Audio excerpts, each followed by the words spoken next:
La Française, concepteur de solutions d'investissement alliant performance et durabilité, vous présente et plus encore.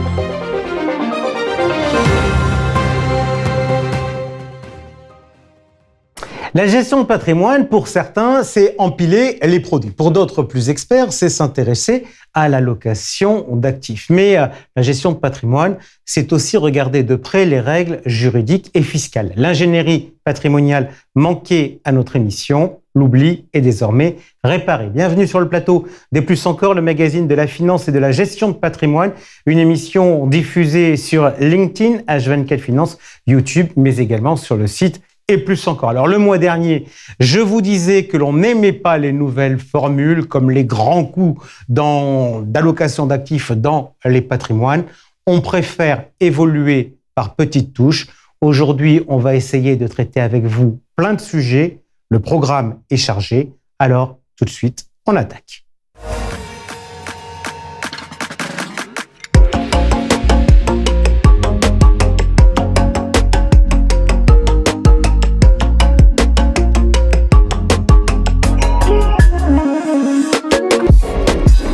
Salut à tous. Au programme, on commencera par les points. Le point éco avec Florent Vabon, économiste chez Ecofi, suivi fidèle au poste du point marché de Nadine Trémolière, directrice de Primonial Portfolio Solutions. Ensuite, il y aura le journal décalé de Georges Delataille. Et puis, le moment que vous attendez, notre grand débat, le club expert immobilier.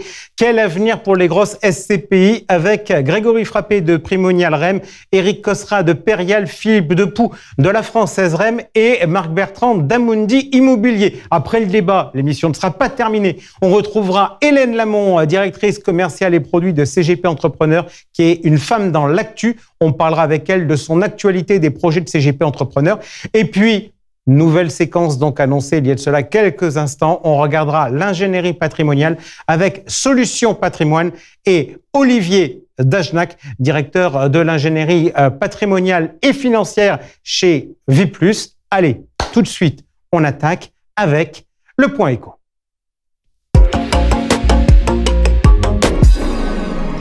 Allez, on attaque cette émission avec le point éco. Florent Vabon, économiste chez Ecofi, est avec nous tous les 2 mois. Alors, Florent, on va commencer tout de suite par revenir sur notre émission précédente. Vous nous annonciez des baisses de taux pour la BCE à partir de l'été. Vos prévisions ont-elles changé ? Il s'en est passé des choses depuis le 5 décembre. En l'occurrence, il y a eu 2 réunions du côté de la Banque Centrale Européenne, en décembre et en janvier.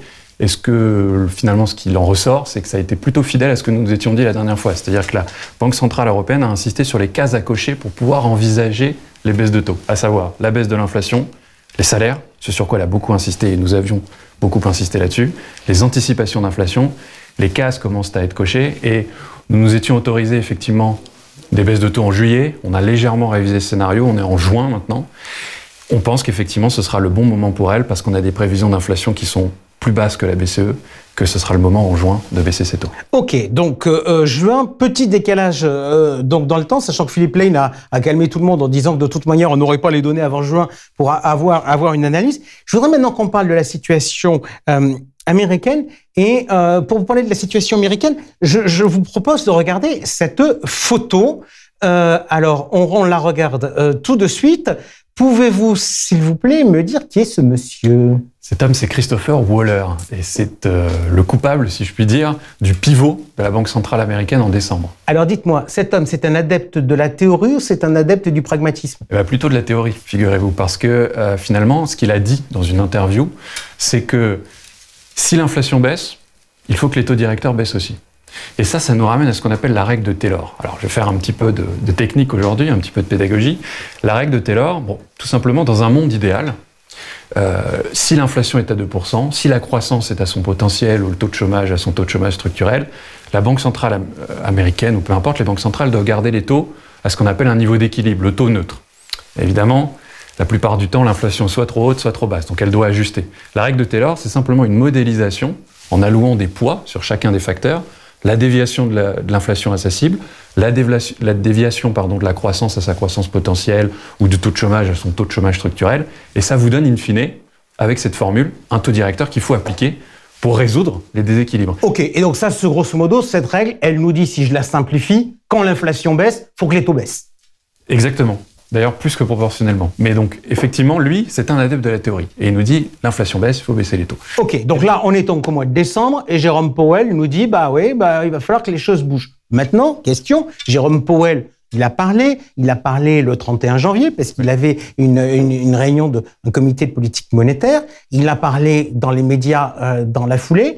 Diriez-vous que Jérôme Powell est actuellement d'humeur théorique ou d'humeur pragmatique ? Alors effectivement, il a changé du tout au tout. C'est-à-dire qu'en décembre, il était très victorieux.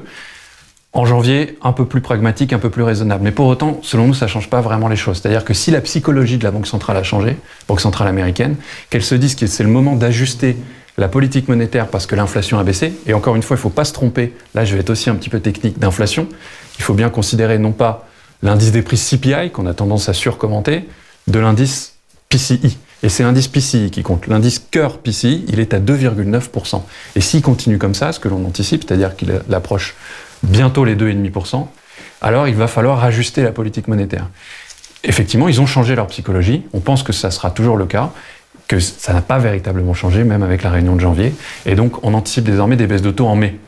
D'accord, mais quid quand même de la situation sur le marché de l'emploi? Parce que, en fait, j'entends votre argument sur l'inflation, mais on a les chiffres sur l'emploi qui sont tombés, les chiffres de janvier sont bons, les chiffres de décembre ont été révisés à la hausse, et on se dit, mais tant qu'il y a du boulot, tant qu'il n'y a pas de problème de tension sur le marché du travail et qu'il n'y a pas eu véritablement d'atterrissage, pourquoi baisser les taux?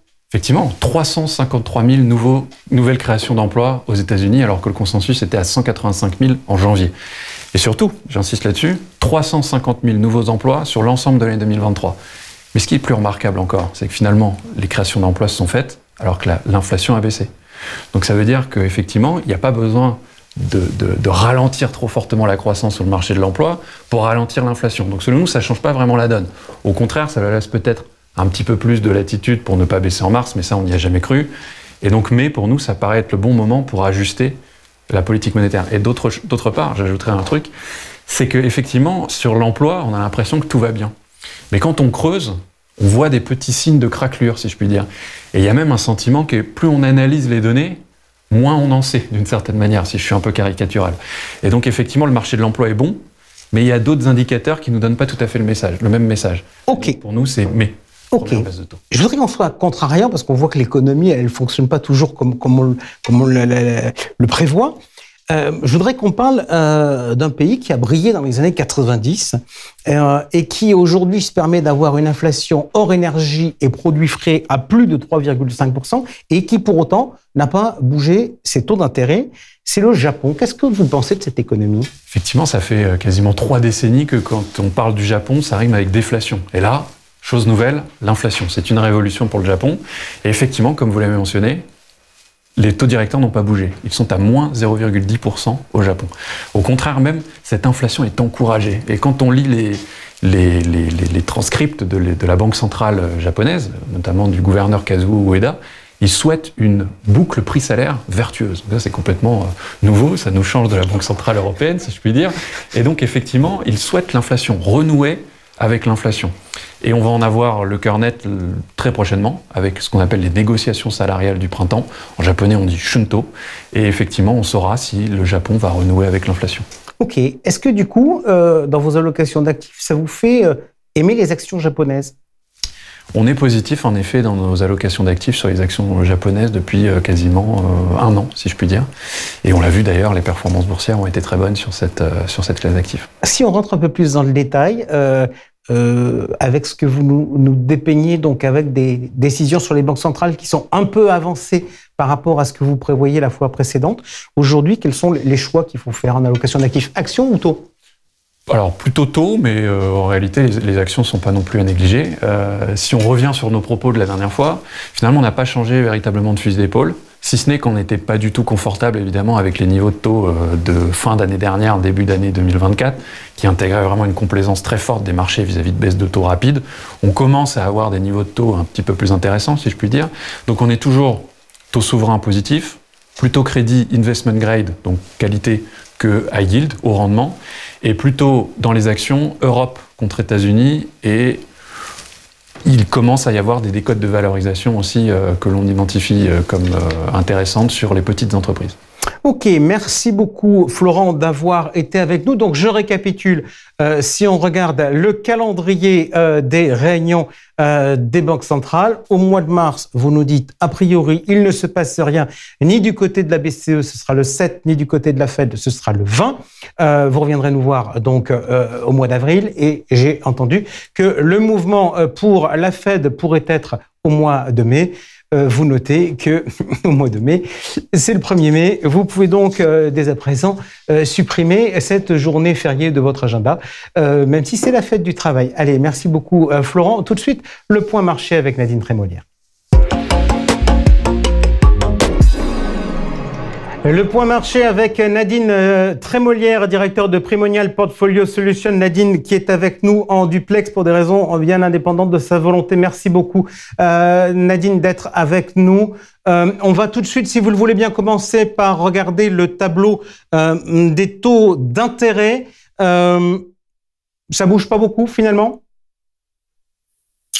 Non, finalement, ça ne bouge pas beaucoup. On était, rappelez-vous, le début du mois, le début de l'année, on avait eu un petit peu on va dire, d'inquiétude sur le timing de baisse des banques centrales. Je crois que la nouvelle de l'année, de ce début d'année, c'est que, ok, on sait qu'on est au pivot à peu près partout, que ce soit aux États-Unis, en Europe. Maintenant, c'est le timing qui est le plus important. On a bien anticipé des baisses des taux, de nombreuses baisses des taux, puisqu'on en est pratiquement à 6. Maintenant, on va être très lié, en fait, à la fois ce timing. Est-ce que ça va arriver plutôt à la fin du premier trimestre, plutôt à la fin du second trimestre? Ça va changer quand même pas mal de choses. Et c'est ça qui crée cette volatilité, mais fondamentalement, voilà, pas beaucoup, malgré tout, de mouvements sur ce début d'année. Est-ce que Jérôme Powell a quand même pas un peu douché les marchés en excluant carrément une baisse des taux au mois de mars ? Oui, si, effectivement. Le marché, c'était, à la limite, il s'était presque plus emballé sur l'Europe en disant peut-être que Christine Lagarde va baisser les taux avant même la Fed. Mais ces derniers temps, on s'est dit, allez, la Fed, ils vont pouvoir y aller. On a quand même des chiffres d'inflation extrêmement bons. Mais voilà, on s'aperçoit qu'effectivement, mars, c'est peut-être un petit peu trop tôt parce que les chiffres d'inflation peuvent être révisés. On peut avoir des datas un petit peu moins bonnes. Et il veut se garder cette marge de manœuvre de pas baisser les taux dès le premier, je dirais, la première hirondelle venue. Donc ça, c'était important pour le marché qu'on comprenne qu'effectivement, ce mouvement de taux va intervenir, mais c'est peut-être pas forcément en mars. Peut-être que ce sera sur le comité d'avril-mai. Et de son côté, Christine Lagarde, elle est presque, on va dire, plus en défensif. Et elle attend elle est peut-être, on va dire, plus exigeante sur le niveau d'inflation, sur le niveau de désinflation pour baisser les taux. Donc on a un petit peu cette divergence entre les États-Unis et les taux allemands qui ont un peu plus monté, que les taux, disons, aux États-Unis. Ok, parfait. Je regarde maintenant, si vous le voulez bien, le tableau des actions. Et c'est le charme d'un tableau où on a les performances trimestrielles. Je fais le constat suivant. Grosso modo, les 3 derniers mois sont globalement dans le vert. Décembre avait été un peu moins bon que novembre et janvier est un peu moins bon que décembre. On continue sur la tendance, mais on s'essouffle?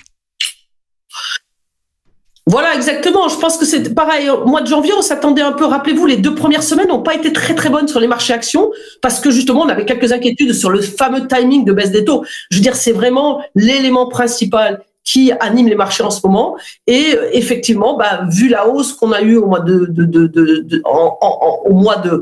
j'allais dire à l'année 2023, plus de 20% à peu près sur tous les indices, on a effectivement ce mouvement qui commence un petit peu à s'essouffler. Alors, il a permis d'être peut-être régénéré par des bons résultats d'entreprise, des bons résultats trimestriels sur des grosses sociétés, mais globalement, c'est ça l'élément important à retenir, c'est qu'en fait, on est vraiment sur la continuité de la tendance du mois de novembre et du décembre, c'est-à-dire que ce sont les grandes capitalisations qui entraînent les indices, alors que les petites capitalisations sont plus à la peine, alors qu'on imaginait un scénario quelque peu différent au début d'année, en se disant, s'il y a des baisses des taux plus rapides, ça devrait bénéficier aux small cap. Et c'est un peu le scénario adverse qui s'est matérialisé.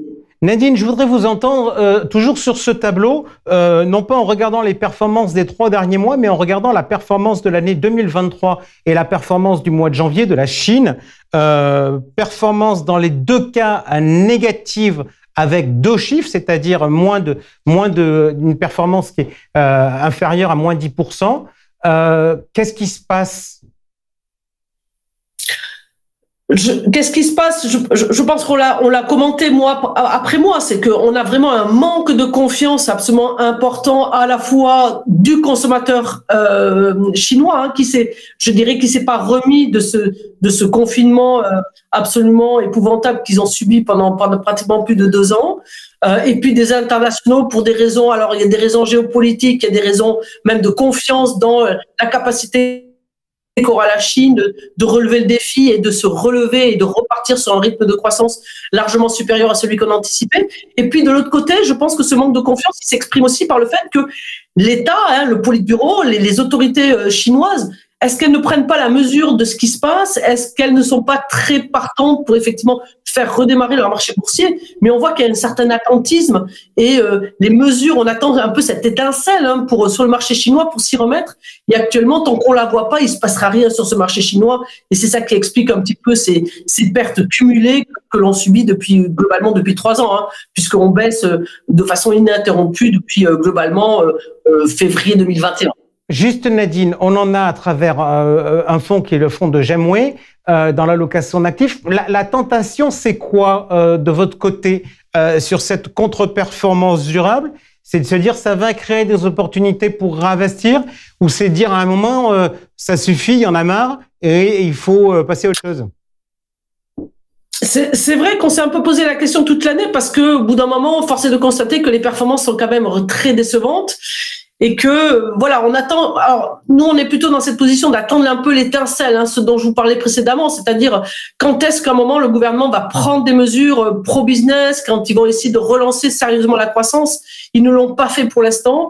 Alors, j'ai plutôt une situation un peu d'attentisme qui nous coûte un petit peu. Il faut dire les choses telles quelles. Mais ni la tentation de couper, parce qu'on a déjà subi quand même des pertes qui sont plus de l'ordre sur le marché chinois de plus de 50% en 3 ans, ce qui me paraît quand même être le marché le moins cher du monde, tout le monde le sait. Et puis à côté de ça, on n'a pas envie de le renforcer tant qu'on n'aura pas cette étincelle qui nous permet de dire allez, ça y est, maintenant on a touché un petit peu le fond et il faut s'y remettre dessus. Donc voilà, on attend un petit peu cette étincelle et pour l'instant on ne la voit pas venir. Ok, Nadine, on passe maintenant à l'allocation d'actifs et au résultat de l'allocation d'actifs. Le mois dernier, on avait dit qu'on n'avait pas les performances définitives pour l'année 2023 parce qu'on n'avait pas les résultats du fonds en euros. On était à 3,5% de performance avant prise en compte des frais de gestion du contrat. Est-ce que vous nous avez le chiffre définitif pour 2023 ? Ben voilà, on est à 4,6, c'est-à-dire qu'on a les fonds en euros, on l'a bien vu, ont globalement largement augmenté les taux de rendement distribués par rapport à l'année 2022. Et ça, dans la mesure où on avait 45% de notre profil investi dans ce fonds en euros, voilà, 2% d'augmentation s'est traduit par 1% sur le profil. Donc ça, c'est relativement satisfaisant sur une année qui était quand même facile sur les marchés actions, plus difficile sur la partie, on va dire, la partie immobilière, qui nous a quand même coûté 1,5% de performance sur l'année. Mais cette extrême diversification que l'on prône nous permet quand même, malgré tout, avec, je vous dis, un secteur qui était quand même en difficulté, d'avoir des performances qui sont pas loin de 5% sur l'année 2023. Est-ce qu'on bouge ou pas ? Non, on a toujours nos 20% de marché action. Si on devait bouger, ce serait globalement sur ces marchés actions. À la fois, on voit que, et c'est ce qu'on disait un petit peu en début d'intervention, c'est-à-dire que le rallye s'essouffle un petit peu. On a toujours, à notre sens, des prévisions relativement bonnes dans les mois prochains. Donc, on va garder ces 20%. À côté de ça, les fonds obligataires ont plutôt bien marché et ils nous ont été très favorables, donc on les garde. Voilà, on garde cette allocation inchangée. Pour nous, elle est à peu près adaptée à ce marché qui, malgré tout, entraîne beaucoup d'incertitudes sur un certain nombre de sujets. Nadine, j'ai quand même envie de vous challenger. Dans un environnement, vous nous dites que l'élément majeur, ça sera la baisse des taux, même si le timing va être important et l'ampleur de la baisse des taux va être importante. Mais on se dit que c'est plutôt favorable aux valeurs de croissance. Est-ce que, à travers l'Asie et la Chine, à travers les small caps, etc., on n'est pas trop value ? Non, je pense pas. On a quand même deux fonds je dirais pas d'hypercroissance, mais de croissance. On a un fonds Pictet Clean Energy qui est quand même très basé sur le développement durable, dont on sent, et notamment il baisse un tout petit peu ce mois-ci après un très beau parcours en 2023, de par le fait que justement ils sont un peu plus inquiets de ce report de la baisse des taux. Donc ça, on est très croissance. On a un fonds Thematics Meta pareil, qui est de l'hypercroissance. À côté de ça, même au niveau des émergents, on peut pas considérer que tous les émergents sont value. Peut-être que la Chine, on est peut-être un peu dans un value trap. J'espère qu'on va en sortir. Mais dans l'ensemble, et puis les small caps, pour nous, c'est quand même toujours un sujet de croissance. Donc, j'ai pas exactement la même analyse que vous. Pour nous, on a quand même un portefeuille plus croissance que value, largement plus croissance que value. Merci beaucoup Nadine d'avoir été avec nous. Tout de suite, le journal décalé de Georges Delataille. La Française, concepteur de solutions d'investissement alliant performance et durabilité, vous présente le journal décalé.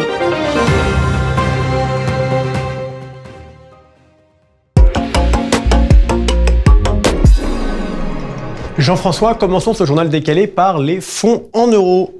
Tous les taux ne sont pas encore annoncés, mais on a déjà les grandes tendances du marché. Pour pouvoir bien comparer, le taux moyen de cette année sera autour de 2,5%. Depuis des années, le podium était trusté par deux catégories. D'un côté, nous avions les associations d'épargnants, comme la JP, la FER, la ZAC FAPES ou le Guépard. Ils ont souvent été considérés comme des faiseurs de roi, ou plutôt des faiseurs de tendance. Cette année, ce ne sera vraiment pas le cas. Ils seront entre 2,1 et 2,4%, donc en dessous de la moyenne du marché. Pourquoi ? Pour une raison simple, ces associations ont des réserves faibles. Elles n'ont donc pas pu piocher dans leurs réserves pour aller booster un peu leur taux. De l'autre côté, nous avions les fonds en euros dopés à l'immobilier. Ils subissent de plein fouet la crise de l'immobilier. Les loyers sont stables, mais ils doivent provisionner des écarts de valeur conséquents entre leur valeur, enfin les valeurs marché immobilier dans leurs fonds et la valeur réelle. Du coup, ils sortent presque tous en dessous des moyennes du marché et même souvent très en dessous. Et pourtant, l'assurance vie, oui, elle a eu une petite collecte en 2023, 2,4 milliards d'euros. On est très loin des 13,7 milliards de 2022 ou même des presque 20 milliards de 2021, mais elle reste un produit phare. Il va donc être super intéressant de suivre en 2024, de voir comment est-ce que tous ces acteurs vont réagir, comment est-ce qu'ils vont se réinventer, surtout dans cette période de taux haut. J'aime bien votre reste un produit phare. Juste, moi, je conteste les, enfin, je peux pas que je conteste les chiffres de Français Assureurs, mais en tant que CGP qui a besoin de données pour m'alimenter, pour voir comment alimente les marchés, je trouve franchement que les chiffres de Français Assureurs, ils seront super sympas pour montrer que Français Assureurs est un organisme puissant, etc. Mais moi, ils ne sont pas très utiles. Pourquoi ? Parce qu'on est quand même sur des marchés très différents. Parce que juste quand même, pour info, votre 2,4 milliards regroupe toute l'assurance vie. Donc, toute l'assurance vie, c'est l'assurance vie traditionnelle avec les avantages successoraux, mais les contrats de capitalisation qu'on peut vendre à du retail ou qu'on peut vendre à des entreprises, mais également de l'épargne retraite, y compris le PER. Juste, j'ai le communiqué quand même de France Assureur. Les chiffres du PER, où on n'est pas du tout sur le même modèle économique pour les distributeurs, parce que vous n'allez pas chercher des gros tickets avec des PER, mais c'est plutôt de la prime récurrente. Les PER, ça fait 8,4 milliards de collecte l'an dernier. Autrement dit, si je prends les contrats de capitalisation et l'assurance vie traditionnelle et les vieux plans d'épargne retraite, je suis donc en collecte nette négative. Donc, j'aimerais bien un beau jour, mais on a les chiffres qu'une fois par an, mais ils seront intéressants à regarder, un peu plus de granularité de la part de France Assureur. Ça nous permettrait de mieux travailler. Bon. En parlant de granularité, je vais rester dans l'assurance vie et de se dire l'assurance vie, il y a deux choses. Un, il y a les fonds en euros, on vient de parler, et deux, il y a les unités de compte. Pour se conformer aux recommandations de l'ACPR et de la Value for Money, dont on a déjà parlé ici, les assureurs, ils ont dû passer en revue toutes leurs unités de compte et vérifier pour chacune à la fois les frais et les performances et faire vraiment, c'est le cas de le dire, un très très grand ménage. Generali a par exemple fermé à la souscription 25% de ses fonds, Société Générale Assurance en a fermé 20%, BNP Paribas Cardif a eu la main un peu moins lourde parce qu'ils n'ont fermé qu'une quarantaine de fonds. Toutes ces fermetures, franchement, c'est pas du tout un bon message pour les CGP. Vous vous imaginez, vous dites à un client, allez souscrire cette allocation, prenez ce fonds-là et ce fonds-là, ce sont des super fonds, je vous les recommande. Vous revenez quelques années après, quelques mois après, bon, finalement, ce fonds-là, il n'était pas si bien que ça, il coûtait trop cher, il rapportait pas assez, donc il est plus éligible à votre contrat d'assurance vie. Bref, il faut en trouver un autre. j'aimerais pas être à leur place. Qui a mis ce titre, la Value Money donne du boulot pour pas €. Cela dit, sur le fond, vrai, hein. ça va être assez intéressant de voir peut-être les évolutions de pratiques commerciales, puisqu'auparavant, on avait des gammes gigantesques, y compris le truc dont on vendait pas, mais du coup, qu'on connaissait pas bien, en disant, mais regardez tout ce que j'ai dans l'étagère, on va peut-être un peu mieux connaître les produits qu'on vend et ce sera peut-être pas si mal que ça. C'est vrai. Dernière question. Légitimement, on peut se dire, bah tiens, on n'est plus au mois de janvier, c'est plus les vœux et la bonne santé, mais finalement, est-ce que, en ce début 2024, est-ce que les CGP vont bien? Quand on regarde les chiffres, d'un côté, qu'est-ce qu'on a? On a le livret A et le LDDS qui captent beaucoup de flux d'épargne parce qu'ils ont quand même collecté 40 milliards en 2023 de collecte nette. Ce montant, il peut même être fortement augmenté si on ajoute les livrets bancaires et les dépôts à terme rémunérés. Selon des projections, on aura aussi des chiffres très conséquents en 2024. C'est un peu compliqué d'avoir le chiffre parce que j'ai lu un peu tout, de quelques milliards à quelques dizaines de milliards. Mais tout ça, en tout cas, ce qui est certain, c'est que c'est autant d'épargne disponible en moins pour les CGP. On a aussi, on en a parlé en plateau, la hausse des taux des crédits immobiliers qui font que du coup, quand j'achète ma résidence principale, historiquement, j'empruntais un peu plus parce que ça coûtait pas cher. Maintenant, j'emprunte le moins possible et donc je vais utiliser toute mon épargne. Donc, encore une fois, moins d'épargne disponible pour les CGP. Mais pourtant, bonne nouvelle. Quand on regarde les chiffres globaux de l'épargne, ça n'a rien à voir. Pourquoi? On prend une étude de la BPCE et on voit que l'épargne des Français, elle a explosé de 390% en 3 décennies. En effet, le patrimoine financier, excluant l'immobilier et les actions non cotées, est passé de 902,6 milliards d'euros en 90 à 4 427,7 milliards d'euros en 2023. Une telle croissance, elle dépasse largement la croissance du PIB et des salaires sur la même période. Plus précisément, si on veut prendre des calculs simples pour bien comprendre, le patrimoine financier des ménages a été multiplié par 5, alors que les prix n'ont été multipliés que par 1,7. Le marché adressable par les CGP s'est donc énormément développé, et bien plus que le nombre de CGP. En plus, cerise sur le gâteau, on en parle beaucoup ici, la fiscalité et l'ensemble est devenu tellement compliqué qu'on a vraiment besoin de conseils. Qui est le meilleur pour vous apporter du conseil? Le CGP. Je suis donc optimiste. Merci beaucoup, Georges. Et pour répondre à la question tout à l'heure que vous avez posée, est-ce que les CGP vont bien? On essaiera d'y répondre tout à l'heure avec celle qui est la femme dans l'actu. C'est Hélène Lamont qui nous parlera à travers le prisme de CGP Entrepreneurs. Mais tout de suite, on parle immobilier avec notre club des experts immobiliers. Ce débat, vous l'attendez tous, c'est le club expert immobilier. Avec nous, fidèle au poste, le président du directoire de Primonial REM, Grégory Frappé, le directeur général d'Amundi Immobilier, Marc Bertrand, le président du directoire de La Française REM, Philippe Depoux, et le président de Perial, Éric Cosra. Messieurs, on a dans ce club expert immobilier à peu près, j'aurais tendance à dire, sur ce qui s'est passé dans les événements récents, toujours une longueur d'avance. J'ai le souvenir de notre émission au mois de juillet, c'était donc avant le courrier de l'autorité des marchés financiers, où vous, Marc Bertrand, vous nous aviez dit que vous aviez diligenté des expertises et que vous en tireriez toutes les conséquences. J'ai le souvenir de l'émission du mois de décembre, où on avait été les premiers à dire que le gros sujet de l'année, alors que 2023 avait été le sujet des valorisations, le sujet de 2024 serait la liquidité.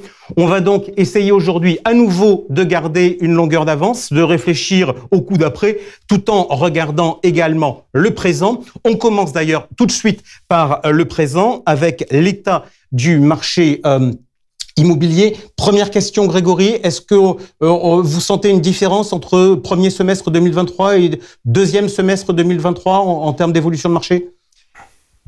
Je pense que vous me parlez des valeurs des actifs immobiliers. Il y a effectivement la fin d'un ajustement nécessaire entre les valeurs d'expertise et ce que l'on constate sur le marché de la transaction.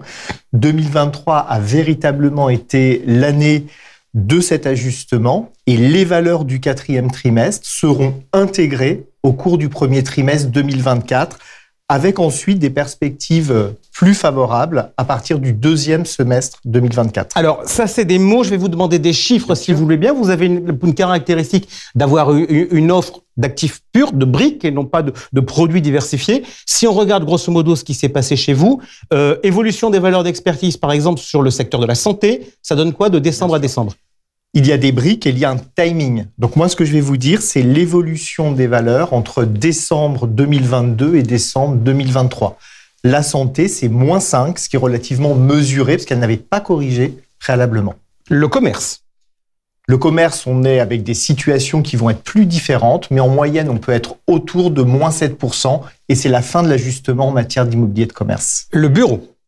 Le bureau, c'est la classe d'actifs la plus attaquée parce qu'elle est attaquée sur le repricing, sur le prix du passif. Elle est aussi attaquée sur ses usages avec des situations très disparates. Je pense qu'entre décembre 2022 et décembre 2023, on est entre -17 et -25%. OK. Donc ça, c'est des éléments concernant les valeurs d'expertise. Je voudrais que dans ce tour de marché, maintenant, on parle avec vous, Marc Bertrand, de la situation des transactions. Est-ce que le marché redémarre ou redémarre pas en termes de transactions?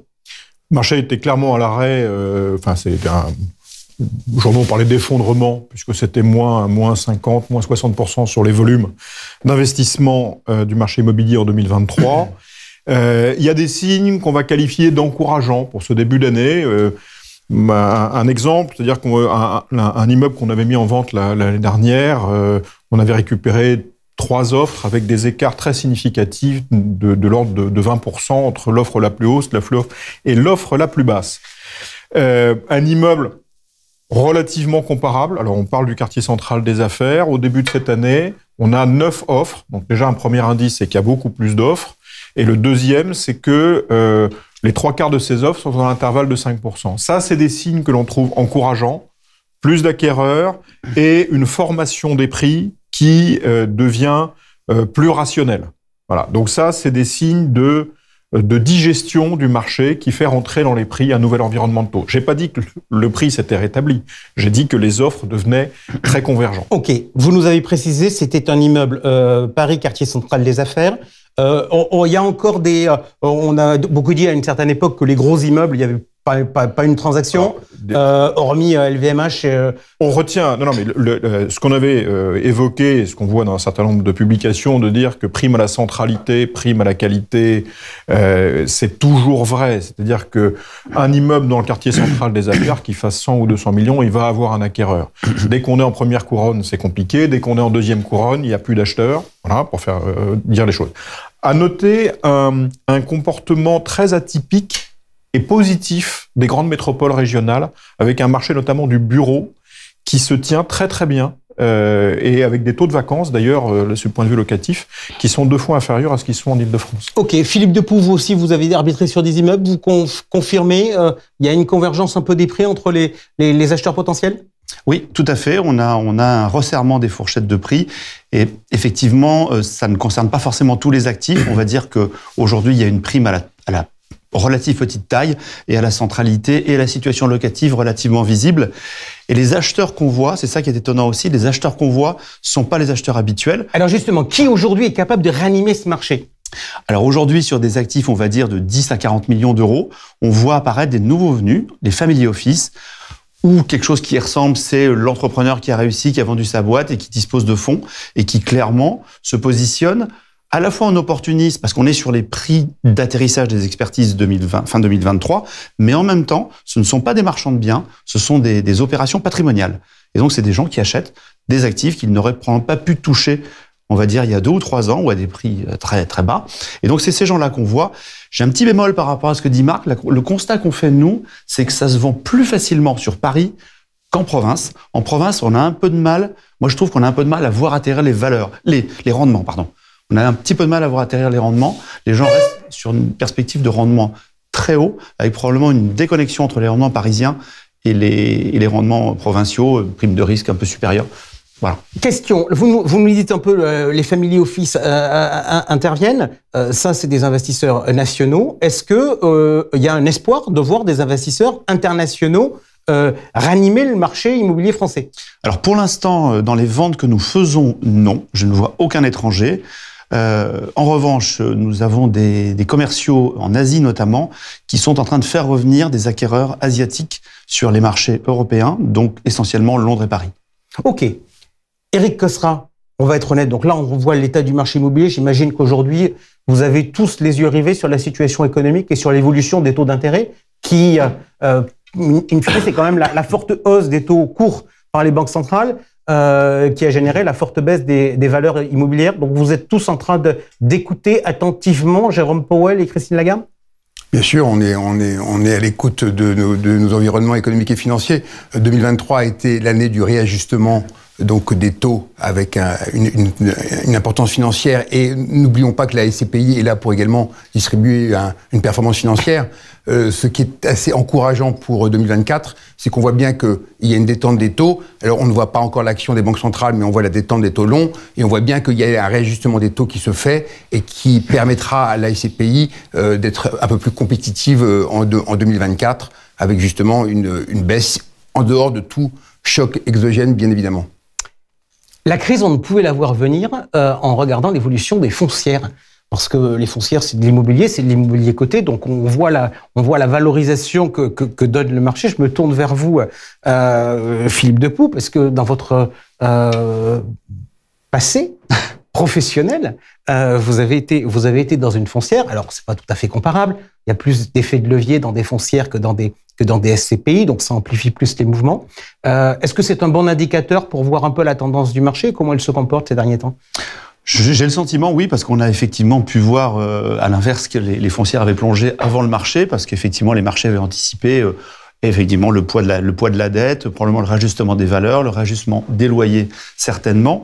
Et finalement, elles ont toutes eu un comportement d'atterrissage sur le sujet, et on a vu les valeurs remonter très clairement, et notamment sur les foncières qui sont, on va dire, sur des produits assez centraux, où la rareté crée un peu la valeur, ou en tout cas défend la valeur. Et donc oui, je pense que ça peut être un signe encourageant pour le non-coté, sachant que ce que tu viens de dire est vrai, c'est-à-dire que tout dépend de la politique monétaire, et je pense que si on commence à on doit attendre la baisse des taux des taux directeurs bancaires, eh bien ça pourrait avoir un effet négatif sur les foncières, puisqu'on attend et on a un peu anticipé cette baisse des taux longs.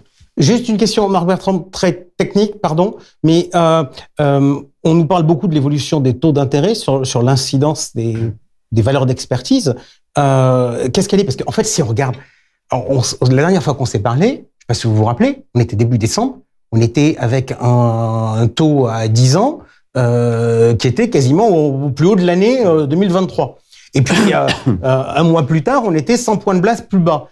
Comment ça fonctionne? Il y a une incidence directe, c'est une incidence à plus long terme. Quand les experts font les expertises, ils prennent quoi comme niveau de taux sur le marché des emprunts d'État? Mais je crois qu'ils sont bien embêtés avec une telle volatilité sur des taux longs, mais le marché immobilier, mais en général, est différé de 6 à 9 mois dans sa réaction par rapport aux taux.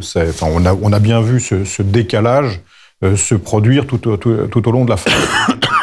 Donc on n'avait pas fini de répercuter la hausse, qu'il y a eu déjà un mouvement de baisse qui d'ailleurs a tendance à se démentir, etc. Bon, on va considérer que les mouvements, on va dire, de l'ordre de 1 mois ne sont pas très pertinents sur les taux longs, et que c'est la tendance un peu plus longue qui finit par se développer et se déployer dans le marché immobilier. Aujourd'hui, soyons raisonnables, on ne sait pas dans quel sens et à quelle vitesse les taux vont baisser et s'ils vont baisser. La bonne nouvelle, on ne va pas gâcher notre plaisir, c'est qu'au moins on a un environnement de taux qui a fini de monter, qui s'est stabilisé. Partons de cette hypothèse-là et déjà on sera pas mal. Ok. On le disait lors de la précédente émission, sujet valo en 2023, sujet liquidité en 2024. On attaque donc tout de suite le sujet liquidité. On aurait pu, pour présenter ce débat, faire quel avenir, quelle perspective en 2024 sur les SCPI. C'est d'ailleurs un peu ce qu'on avait fait au mois de décembre. On a volontairement fait le choix d'intituler notre émission et notre débat « Quel avenir pour les grosses SCPI ?» Donc, la première partie, naturellement, sur le marché immobilier est applicable à tout le monde. Là, je voudrais qu'on rentre sur des sujets peut-être plus spécifiques aux grosses SCPI. J'ai sous les yeux, messieurs, on avait dit que lors de la dernière émission, la liquidité serait un sujet important. J'ai un sujet sous les yeux, un tableau avec les parts en attente sur la place, donc en attente, qui ont des vendeurs mais qui n'ont pas d'acquéreurs en face. Vous êtes les plus gros gestionnaires de la place, donc pas très surprenant, mais grosso modo, on vous y retrouve. Épargne foncière, c'était fin septembre avec 127 millions, PFO2 avec 100 millions, Primo Pierre avec 89 millions, Grand Paris Patrimoine avec 86 millions. Il y a BNP Paribas qui est aussi dans ce tableau. Et puis, on a Rivoli Avenir Patrimoine avec 45 millions. Ça, c'était les chiffres au mois de septembre. Petit tour de table. Où en est-on fin décembre? Est-ce que les parts en attente ont augmenté ou dans quel sens elles ont évolué? Philippe Depuy, je commence avec vous. Elles ont augmenté. Entre septembre et décembre, en ce qui nous concerne, elles ont augmenté. En début d'année, on tourne au-delà des 500 millions de parts en attente. 500 millions, ça représente à peu près combien par rapport à la taille des SCPI? 500 millions sur 12 milliards. OK. Plutôt institutionnel, début de mouvement de retail ou pas? Alors non, mouvement de retail extrêmement réduit. En fait, on a affaire, sans ostratiser personne, excusez-moi, on a plutôt affaire au sujet des sociétés civiles porteuses de parts en unité de compte. Les assureurs sur leurs fonds généraux ne sont pas en retrait. Enfin, il n'y a pas de mouvement significatif sur le sujet. Et les particuliers non plus. Éric Cosra. Alors, la liquidité est importante. On peut considérer que le volume est important, mais il faut aussi le ramener à la taille de la SCPI. Et PFO2, c'est plus de 3,5 milliards. On n'observe pas. Alors d'abord, c'est pas en attente, c'est quelques investisseurs institutionnels. Donc en termes de nombre d'associés, c'est très peu.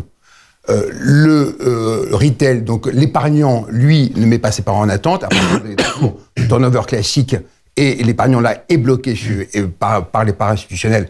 Et c'est un sujet dont nous nous préoccupons beaucoup.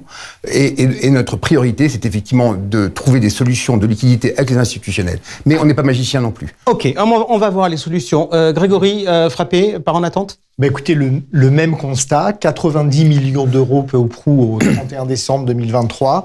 On s'attend à voir ce niveau évoluer à la hausse, de façon raisonnable en revanche. Mais le constat qui est extrêmement important, c'est de dire que les particuliers qui sont rentrés dans ce type de produit, parfois avec des emprunts, à un moment où ceux-ci étaient entre 1 et 2%, ne sont pas vendeurs parce qu'ils ne pourraient pas se repositionner, même sur des néo-SCPI, avec des conditions de financement identiques.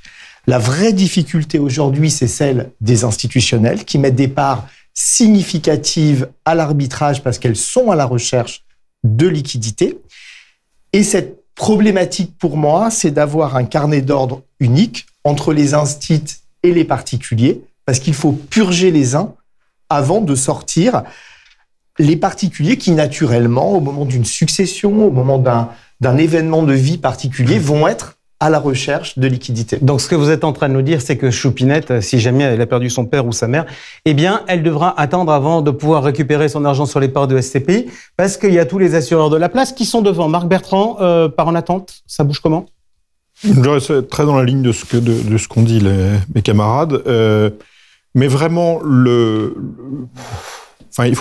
qui caractérise le plus le marché, c'est quand même le tarissement de la collecte, mais il n'y a pas eu d'augmentation des mises en vente, et notamment de la part des particuliers. Par contre, c'est quelque chose qui se stratifie gentiment parce qu'il n'y a pas d'écoulement de l'autre côté.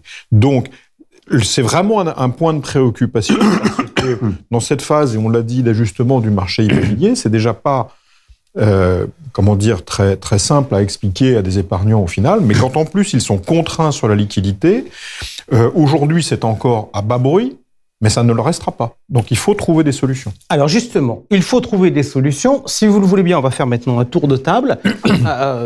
C'est le grand plaisir que j'ai d'animer des émissions avec toujours les mêmes intervenants, c'est qu'on peut suivre les discours dans le temps et puis on peut apprendre. On peut aussi progresser. Cette émission a aussi une fonction éducative. Donc, je voudrais qu'on ouvre la boîte à outils des SCPI pour gérer de la liquidité. Je vous ai entendu parler de possibilité de créer des fonds de remboursement. La réglementation a évolué puisque l'AMF a fait bouger sa norme sur la compensation différée. La compensation différée, on m'explique, c'est la capacité pour une SCPI à capital variable qui reçoit des capitaux, finalement, quelques mois plus tard, de les rendre à des gens qui veulent sortir dès lors qu'ils n'ont pas été investis. Il y a la réduction des délais de jouissance. Il y a autre sujet qui avait été évoqué lors de la dernière émission, le marché du gré à gré. Petit tour de table avec, pour chacun d'entre vous, dans vos situations, qu'est-ce que vous pensez de ces différents outils? Quels sont ceux que vous avez envie de mettre en œuvre? Et est-ce que la boîte à outils vous paraît être suffisante pour résoudre les problèmes? Éric Cosra, tiens. Alors, je ne vais pas revenir sur l'ensemble des outils qu'il y a et on les connaît. Moi, j'ai juste un credo, c'est que la vente au sortant ne doit pas défavoriser, avoir un impact négatif sur ceux qui sont fidèles et qui veulent rester. Donc ça, c'est le premier principe. Le deuxième principe, c'est par rapport à notre marché secondaire qui est, les parts en attente qui sont détenues par 3 ou 4 investisseurs institutionnels. On est dans un sujet de bloc, et donc c'est de trouver des contreparties en bloc. C'est sur quoi nous travaillons. Et pour rejoindre l'attrait des investisseurs immobiliers sur certains classes d'actifs, sur certains actifs immobiliers, on retrouve également donc des institutionnels qui sont a priori intéressés par des cessions de blocs. Voilà, on en est au démarrage. Il a fallu attendre, nous, le résultat des valeurs d'expertise de fin d'année qui a confirmé le fait que notre alignement des valeurs d'expertise projeté au 30 juin était juste. Et donc, maintenant, nous allons effectivement attaquer avec, prospecter ces investisseurs avec une vision sur nos SCPI 2024 qui est beaucoup plus claire. OK. Marché, donc, plutôt gré à gré de bloc. Philippe Depoux, vous, le fonds de remboursement, ça vous tente? Alors oui, alors je voudrais juste peut-être dire avant le fonds de remboursement, il y a quelque chose qu'on n'a pas cité, et c'est la collecte. Il y a quand même un peu de collecte, et donc je rebondis sur ce que tu disais. On a, je crois, assez défendu nos porteurs de parts actuels pour redonner de la confiance sur le produit qui continue à distribuer, la SCPI, et donc n'oublions pas qu'il peut y avoir un peu de collecte et qu'elle peut redémarrer. On offre des rendements, on offre des perspectives. Les baisses de valeur ont quand même déjà largement été entamées, voire terminées, on en reparlera. Donc, la collecte. Ensuite, oui, on a vu les volumes de parts en attente, on a mis en place un programme de cession d'actifs pour alimenter des fonds de remboursement. Et ce programme de cession d'actifs, encore une fois, on le voit aussi dans la perspective et l'intérêt des porteurs de parts actuels, c'est-à-dire qu'on refuse des moins-values et des décotes. Donc, on vend au prix de l'expertise. Et du coup, on se retrouve avec finalement une espèce d'effet neutre sur les parts actuelles. Et ça permet de dégager des fonds de remboursement. On a utilisé un tout petit peu la compensation différée sur une SCPI en particulier. Et enfin, les confrontations dont tu parlais sont des choses qui font partie des outils qui peuvent être utilisés, donc qui seront utilisés dans le futur. Marc Bertrand. Pour ce qui nous concerne, le fonds de remboursement, on pense que ça nous amène plutôt à céder des bons immeubles dans un marché qui n'est pas facile. Donc, on préfère réserver, on est réservé sur l'utilisation de cet outil. Les efforts pour relancer la collecte, oui, parce que c'est la voie naturelle d'animation de la collecte d'une SCPI, bien sûr. Moi, ce que j'observe, c'est que malgré tout, pour la collecte, les SCPI qui collectent aujourd'hui ont des taux de rendement qui sont plus proches de 5,50 qu'autre chose. Et pour un certain nombre de SCPI, on n'y est pas. Donc, il y a, dans le sillage des valeurs d'expertise, il y a un sujet de réattractivité par la valeur. Il faut quand même dire les choses. Donc, ensuite, pour réatteindre recréer cet équilibre-là, il va y avoir soit un mouvement sur le prix de la part, soit une animation de marché des parts avec un flottement de prix de part. Pour ce qui nous concerne, on a toujours les deux options.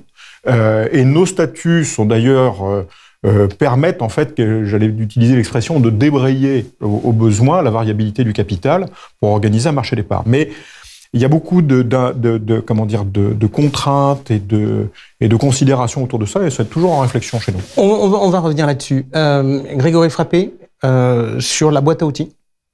La SCPI, c'est un produit dont la liquidité est extrinsèque. Il n'y a pas de liquidité qui est organisée par le produit en lui-même. Ça veut dire que ce sont les flux de collecte qui permettent d'assurer la liquidité.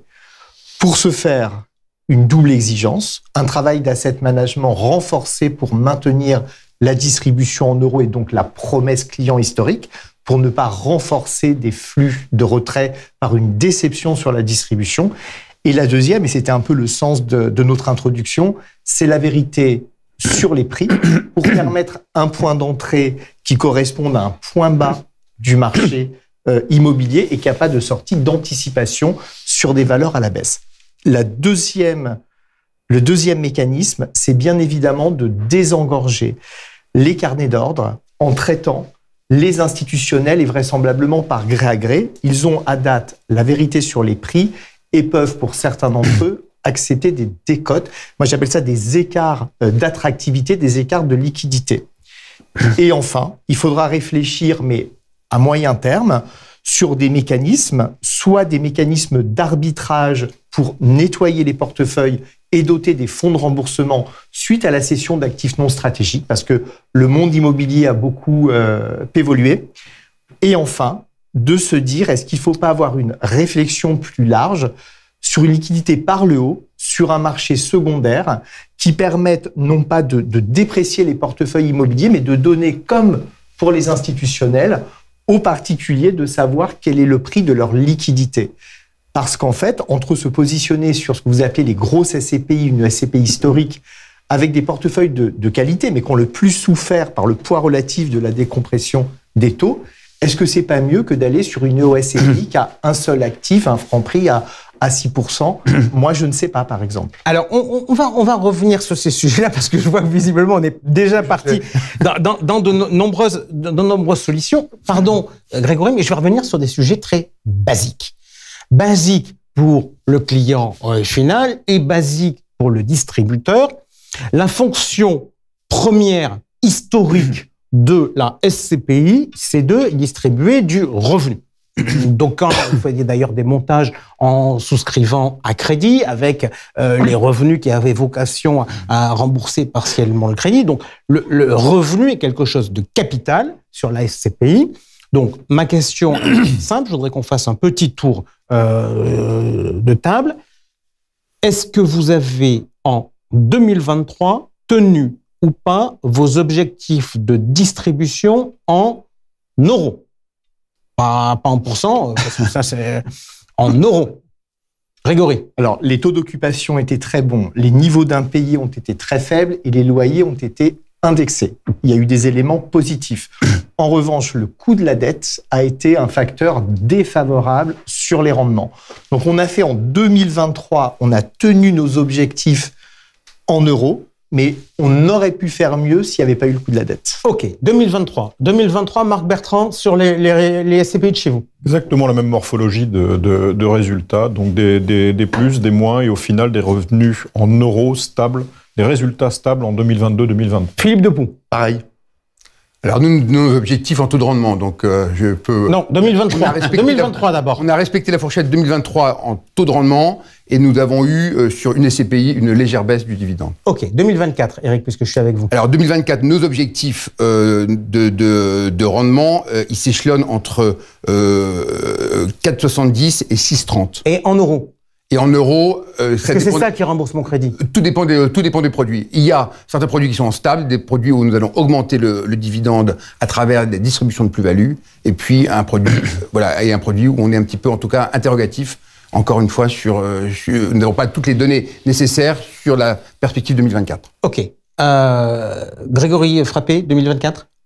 En commerce, dans notre SCPI de commerce, on va augmenter la distribution en euros suite au travail d'asset management. En matière de santé, on va maintenir les distributions en euros. En immobilier résidentiel, on va maintenir également les distributions en euros. Et la classe d'actifs du bureau, par le nécessaire travail d'asset management, pourrait être attaquée. La question, est-ce qu'on compensera par de la distribution de report à nouveau ou de produits de cession? C'est une question qui est encore ouverte à date. Marc Bertrand. Résultats stables, perspective de distribution stable, mais comprenant toujours une part de distribution de réserve de plus-value. Philippe Depoux. J'allais dire pareil, c'est-à-dire on prévoit de distribuer au moins en euros autant que l'année dernière, voire sur certains véhicules un tout petit peu mieux. Et ça, c'est plutôt favorisé par notamment des plans de cession qui, étrangement, génèrent quand même des plus-values. OK. On a des actifs détenus depuis longtemps. OK. Donc, si je comprends bien, on bétonne sur la distribution, quitte à piocher un peu sur les plus-values, etc., pour envoyer le message aux clients et aux distributeurs. Notre vocation, c'est de distribuer du revenu et quelle que soit l'évolution des marchés de l'immobilier, on est droit dans nos bottes dans notre distribution. Je voudrais qu'on revienne sur le sujet de la liquidité. Parce que lors de la dernière émission, on avait ouvert une porte qui était le passage à capital fixe en disant mais aujourd'hui, on a d'énormes difficultés parce que les valeurs d'expertise, on ne sait pas trop. Vous avez d'ailleurs vu un de vos concurrents qui a communiqué sur le fait qu'il avait vendu en 2023 avec 18% de plus-value sur ses valeurs d'expertise. Personnellement, moi, je trouve ça très bien, mais je me suis toujours posé la question en disant, mais c'est quoi ces valeurs d'expertise? Et entre la valeur d'expertise qui tient compte de l'immeuble qu'on va garder 10 ans ou qu'on doit vendre tout de suite, etc., j'avoue que je pense que celui qui arrive à faire bien comprendre le sujet des valeurs d'expertise, il est balèze. Donc, SCPI à capital fixe, on l'avait évoqué la fois précédente, passer quelques petits coups de téléphone à des gros porteurs, puisque ceux que vous m'avez cités, les institutionnels, et a priori, ils n'en veulent pas. Donc, question, comment on arrive à trouver des solutions face à ça? Tout à l'heure, Grégory, vous nous avez dit, la caractéristique de la SCPI, c'est que sa liquidité, elle est extrinsèque. C'est-à-dire, ce n'est pas la SCPI qui l'a fait. J'ouvre juste une petite parenthèse SC, je reviens au mois de septembre. Ce qui s'est passé chez vous sur Capimont, c'est qu'il y a eu une décision qui a été prise pour revoir la valeur et en disant, mais finalement, il faut intégrer dans la valeur de la SC l'élément de liquidité puisqu'il y a des gens qui doivent sortir. Est-ce qu'il faut envisager ce même principe sur la SCPI? Écoutez, déjà dire un mot sur les assureurs. Eux, ils ont le légitime souci d'aligner les conditions de la liquidité qu'ils offrent aux assurés avec ceux que la société de gestion doit aux assureurs. Donc, ces échanges, ils sont techniques, mais ils sont, de mon point de vue, légitimes. Et les textes actuels, parfois complexes et obsolètes, n'offrent pas ce parfait alignement.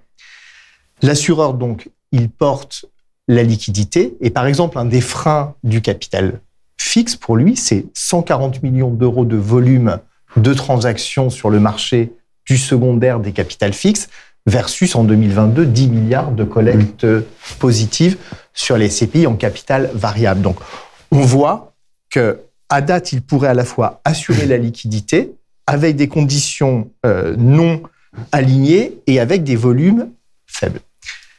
Ce que nous avons imaginé, c'était assez innovant. Il a fallu embarquer l'autorité des marchés financiers, il a fallu embarquer l'ACPR, la collectivité des associés, c'est de se dire, si à un moment, l'assureur a porté de la liquidité et que nous lui devons, dans ce cas de figure, comme la liquidité se veut intrinsèque sur les produits SC, mettre en place un produit d'arbitrage pour rembourser l'assureur. Et au cas particulier, on voit que les valeurs d'expertise, qui sont des valeurs de détention moyen ou long terme, ne correspondaient pas à la valeur vénale instantanée dans un marché extrêmement stressé, où les assureurs ne sont plus à l'achat, les collecteurs d'épargne ont du volume.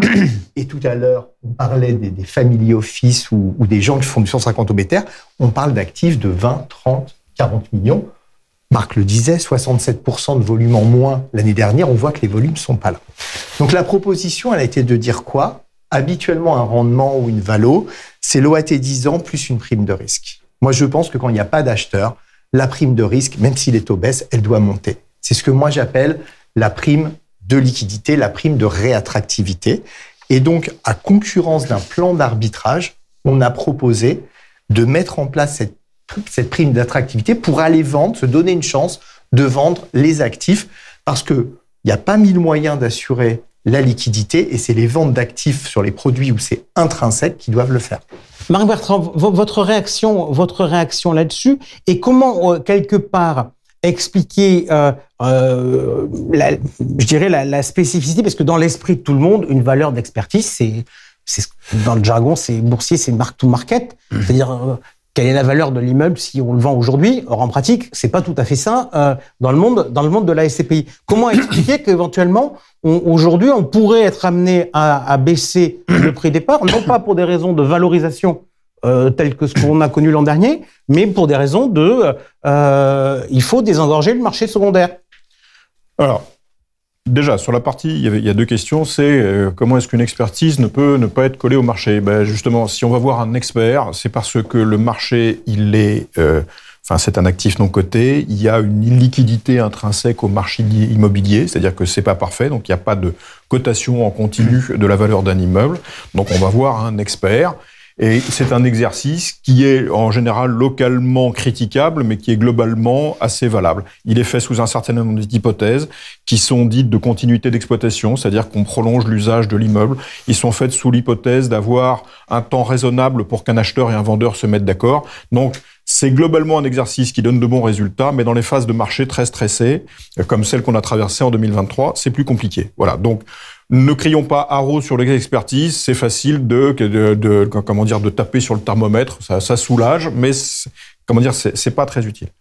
La deuxième partie de la question, c'était grosso modo comment on peut expliquer ça au client alors que le client et d'ailleurs le conseiller se dit la valeur d'expertise c'est la valeur de marché, donc la valeur d'expertise, la liquidité est incluse dedans, quoi. Non. Quand l'hypothèse sous-jacente d'une valeur d'expertise, c'est qu'elle se déroule dans un marché raisonnablement liquide. Quand cette hypothèse-là n'est pas là, il peut y avoir des écarts. Ce que je citais tout à l'heure, c'est des écarts de 20% sur un même immeuble. La valeur d'expertise était quelque part au milieu de ça. Voilà. Mais ça n'était pas... il y a des différences d'appréciation. Quand il y a peu d'acteurs, ils ont des vues très différentes. Voilà. Donc ça n'est pas... une malhonnêteté, une erreur. Non, c'est un état de fait que l'expertise ne correspond pas à un exercice en phase de marché très stressé. Ok. Éric Cosra, si on regarde les valeurs de part chez vous, donc vous nous aviez dit la fois précédente que vous aviez fait des expertises, non pas simplement au 30 juin, mais en anticipant les tarifs du mois de décembre. Ça veut dire stabilité des valeurs de part chez vous? Oui. On ne baisse pas les valeurs de part puisque nos valeurs d'expertise de fin d'année sont alignées sur notre décision d'ajustement des prix de septembre. Donc nous avons anticipé et nous avons réussi notre anticipation. Ce que je veux dire, c'est que je reviens sur, il ne faut pas confondre la valeur et le prix. Et donc l'immobilier, il n'y a pas de marché permanent, et donc la valeur d'un immeuble, le prix d'un immeuble, c'est le prix de transaction. C'est-à-dire que une fois qu'il est effectivement vendu, et ça. Voilà, c'est la réalité du marché. La valeur, c'est la difficulté d'estimer un patrimoine qui n'est pas forcément en vente, qui obéit à des différentes appréciations. Et on a vu la montée des taux de capitalisation financiers, et on a vu l'ajustement brutal que nous avons connu, qui est l'ajustement avec les taux, mais également aussi le changement de comportement des experts indépendants, qui ont été beaucoup plus, je dirais, financiers, à l'anglo-saxonne, comme on dit, et beaucoup moins patrimonial. Et donc, nous avons ces différentes valeurs qui permettent de donner une estimation, mais qui ne permettent jamais de donner un prix de transaction. Allez, distinguer la valeur du prix, ça va faire plaisir aux investisseurs boursiers value, parce qu'effectivement, c'est des notions qu'on utilisait peu en immobilier et qu'on utilise pas mal en bourse dans l'évaluation des boîtes. Philippe Depoux, valeur de part à la française? Alors, les valeurs de part sur la fin 2023, elles ne bougeront pas. On avait fait l'exercice en septembre 2023 d'anticiper la fin d'année. C'est pas un exercice facile, mais on l'a fait et on a pu constater en fin 2023,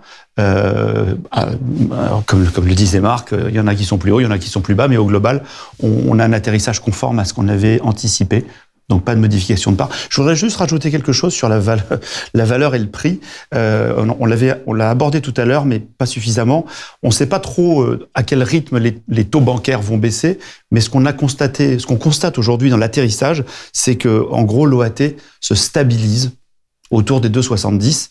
Et quand les actifs prime se traitent aux alentours de 4,10, on a une prime de risque qui est à 130 points de base. Ces 130 points de base, c'est exactement les niveaux de prime de risque d'avant la période 2011-2021, où l'argent était gratuit et abondant, et où les primes de risque étaient remontées à des niveaux débiles de 300 points de base. Donc on est revenu à un niveau d'étiage de la prime de risque d'avant cette période Alors hors norme. Ça c'est marrant parce que ça m'amène à la suite. On vient de regarder l'état du marché de l'immobilier, on vient beaucoup de parler de ces sujets de liquidité avec comment on arrive à s'en sortir pour qu'on ne se traîne pas des départs en attente, des carnets d'ordre en attente pendant des plombes. Essayons un peu de réfléchir sur la... Je rebondis sur ce que vous venez de me dire, Philippe Depuy, sur la prime de risque. Est-ce que aujourd'hui, il vous semble que les grosses SCPI ont grosso modo un rendement qui est proche de la moyenne du marché, et c'est normal parce que c'est elles qui pèsent le plus, et que comme la moyenne est pondérée par les encours, c'est elles qui font la moyenne, c'est aussi bête que ça. Est-ce qu'à votre avis, on arrive aujourd'hui, dans l'environnement concurrentiel, à vendre de la SCPI avec un taux de distribution aux alentours de 5%? Alors, j'allais dire oui, puisque, d'ailleurs, je le disais tout à l'heure, on a encore de la collecte, quand même si elle est effectivement dans des niveaux de collecte bien inférieurs à ce qu'on a pu connaître en 2022, pardon. Mais oui, il y a encore un peu de collecte. Et puis, je dirais que, c'est ce qu'on disait tous tout à l'heure, c'est qu'on annonce d'ores et déjà combien de produits financiers sont capables de dire, un an avant, je vais te distribuer ça. Franchement, il n'y en a pas beaucoup. Donc, on continue à distribuer. On est dans l'objectif de la SCPI. Rappelons-le, martelons-le. Ça peut paraître trivial, mais c'est un produit de complément de revenus à long terme. Et donc, on distribue et on continue à distribuer. Donc, du 5%, même du 5% moins, il n'y a rien de...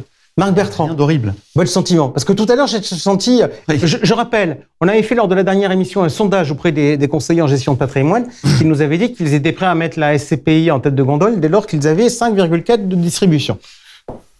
Je pense que moi, effectivement, 5 est un petit peu court aujourd'hui par rapport à l'environnement de taux. Et quand je dis environnement de taux, il y a deux composantes, c'est-à-dire des taux qui ont beaucoup réaugmenté. Et le deuxième phénomène qui est un peu plus discret, mais tout aussi, un peu plus pernicieux et qui touche beaucoup, c'est la structure inversée des taux. En clair, quelqu'un qui met un placement en monétaire, sans risque de duration, sans s'ennuyer, garantie en capital, bref, investisseur paresseux, gagne quasiment la même chose que celui qui prend un peu plus de risque de duration. Et quand on prend l'immobilier qui malheureusement est matraqué d'un point de vue fiscal, donc avec de l'IFI, de l'impôt sur le revenu jusqu'à des taux confiscatoires, il faut, je pense, aujourd'hui un peu plus que 5%.